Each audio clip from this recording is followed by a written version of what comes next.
Capsule Sport, première sortie de la semaine, bienvenue à tous. Tour du Faso 2023, le Burkina Faso perd le maillot jaune au profit de la Belgique. La troisième étape du Tour du Faso 2023, réduite à 138,4 km et courue sur un circuit fermé à Ouagadougou, a été remportée par le Belge Rutter Wouters. Il récupère du même coup le maillot jaune de leader précédemment porté par Paul Dumont.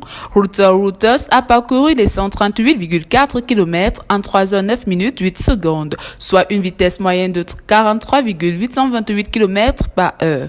Ayant perdu le maillot jaune, Paul Dumont se contente du maillot vert du plus grand nombre de points à une unité du Belge Rutter Wouters et le maillot du premier Burkinabé.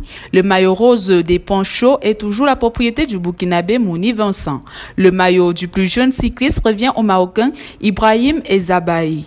En rappel, le Camerounais Rodrigue Nounawe Kouéré s'est offert le premier sprint intermédiaire et le second a été enlevé par le Marocain Achraf Ekdomi.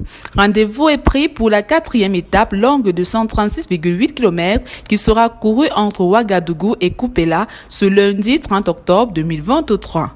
En football, la vérité d'hier n'est pas celle d'aujourd'hui. C'est encore plus vrai en ce qui concerne l'Algérien Ismaël Ben Nasser.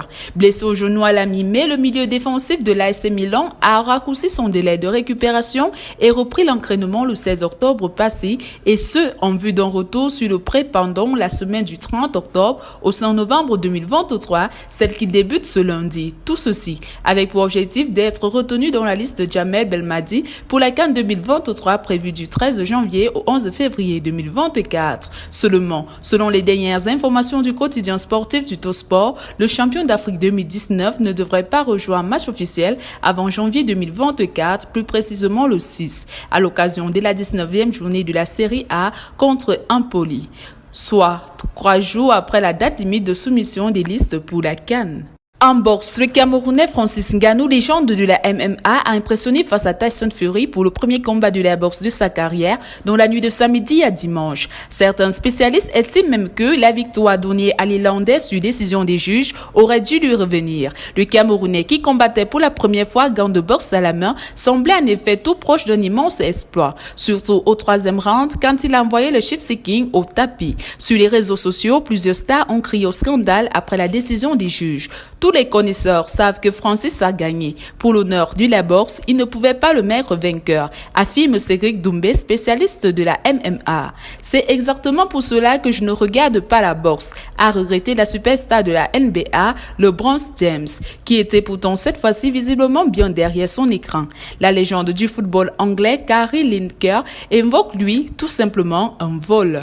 En rugby, l'Afrique du Sud s'est offert la 4e Coupe du Monde de rugby, la 2e d'affilée, en remportant la finale face à la Nouvelle-Zélande le 28 octobre à Paris. Les Springboks ont battu les All Blacks sur le score de 12-11 en finale disputée au Stade de France. L'Afrique du Sud devient la seule équipe à compter 4 titres. Elle dévance ainsi les Néo-Zélandais qui en comptent 3, l'Australie 2 titres et l'Angleterre un seul. Pour faire plier les All Blacks, l'Afrique du Sud a utilisé les mêmes ingrédients qui lui ont permis d'arriver en finale, une densité physique exceptionnelle, une agressivité permanente sur le porteur en défense et un jeu au pied sans faille. Fin de cette édition du Capsule Sport. Merci d'avoir regardé.